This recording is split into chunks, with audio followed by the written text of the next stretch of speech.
Let's see how to connect OnePlus Nord Buds to MacBook.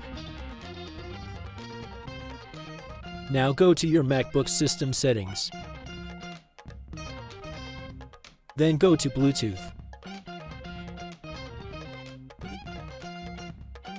If OnePlus Nord Bud is not visible on MacBook Bluetooth,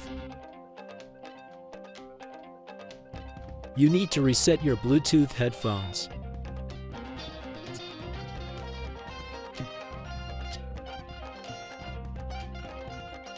This is the reset button. Press and hold the reset button to reset your Bluetooth headphones. Now the indicator color is white and it resets. Now Bluetooth device is showing up on your MacBook. Now connect Bluetooth device and enjoy.